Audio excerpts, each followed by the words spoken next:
Hi friends, welcome to TBC channel. మీ అందరికీ తెలుసు, కాశ్మీర్లోని పహల్గామ్లో జరిగిన టెర్రరిస్ట్ అటాక్లో 26 మంది చనిపోయారు. వారందరి డెడ్ బాడీస్ని గుర్తించడం జరిగింది. అయితే ఈ అటాక్ జరిగినప్పుడు అక్కడికి వచ్చిన టెర్రరిస్టులు ఇండియన్ ఆర్మీ యూనిఫామ్ వేసుకున్నారు.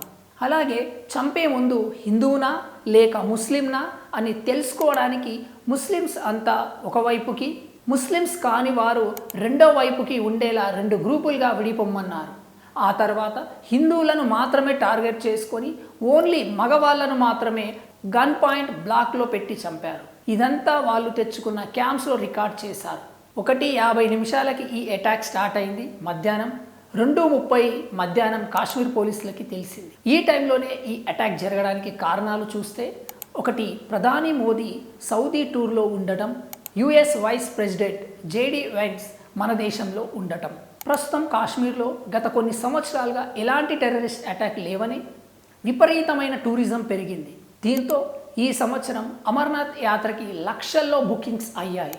కాశ్మీర్ ముఖ్యమైన ఆదాయం టూరిజం కాబట్టి దానిపై దెబ్బ కొట్టడం ఈ టెర్రరిస్ట్ అటాక్ ముఖ్య ఉద్దేశం. అయితే పహల్గామ్ టెర్రరిస్ట్ అటాక్ తర్వాత ఇండియన్ గవర్నమెంట్ కొన్ని కీ డెసిషన్ తీసుకుంది. ఈ టెర్రరిస్ట్ అటాక్లో పాల్గొంది 5గురిగా గుర్తించింది. వారిలోని 3 ఊహా చిత్రాలను కూడా కాశ్మీర్ పోలీసులు రిలీజ్ చేశారు. వీరిలో 2 పాకిస్తాన్ వారిగా ఇప్పటికే గుర్తించారు కూడా. అలాగే పాకిస్తాన్కి సింధు నది జలాలను ఆపేస్తూ ప్రధాని మోదీ నిర్ణయం తీసుకున్నారు.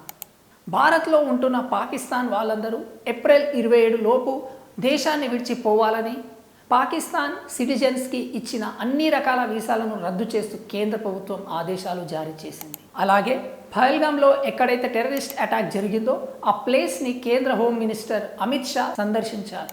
కేంద్ర రక్షణ శాఖ ఆధ్వర్యంలో ప్రధాని మోదీ ఒక మీటింగ్ కండక్ట్ చేశారు. అలాగే ఆల్ పార్టీ మీటింగ్కి అందరినీ ఇన్వైట్ చేశారు. అంటే భారత్ దీనిపై ఏదో గట్టి నిర్ణయం తీసుకుంటుందని అర్థం. ప్రధాని మోదీ ట్విట్టర్లో ఒక మెసేజ్ చేశారు. ఏ టెర్రరిస్ట్ని వదిలిపెట్టమని, ఈ టెర్రర్ అటాక్ వెనుక ఉన్న వారిని కూడా వదలమని, ఈ టెర్రరిస్ట్ అటాక్ చేసిన వారికి ఎవరు ఊహించని పనిష్మెంట్ ఉంటుందన్నారు. అంతేకాకుండా దేశంలో మరో టెర్రరిస్ట్ అటాక్ జరగనుందని ఇంటెలిజెన్స్ ఇచ్చిన సమాచారంతో దేశంలో అన్ని రాష్ట్రాలకు హై అలర్ట్ జారీ చేశారు.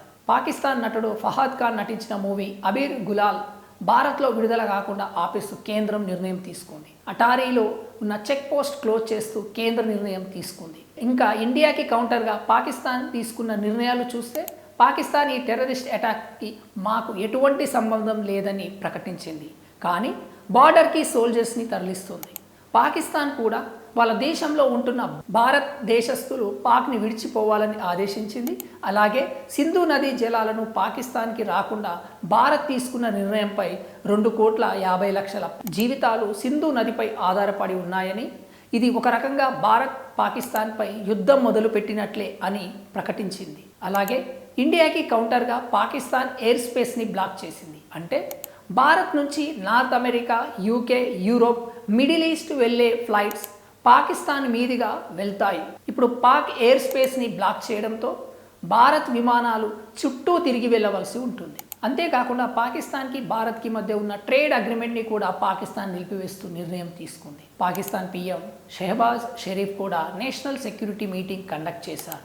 వాగ్ బార్డర్ చెక్ పోస్ట్ క్లోజ్ చేస్తూ పాక్ నిర్ణయం తీసుకుంది. మరోవైపు యుఎస్ఏ కూడా టూరిజం కోసం పాక్ వెళ్ళొద్దని అమెరికన్ సిటిజన్స్కు ఆదేశాలు జారీ చేసింది. పహల్గామ్ టెర్రరిస్ట్ అటాక్ తర్వాత భారత్ మరోవైపు పాకిస్తాన్ తీసుకున్న కీలక నిర్ణయాలు ఇవన్నీ కూడా. Please watch TBC for more updates. Thank you for watching. జై హింద్.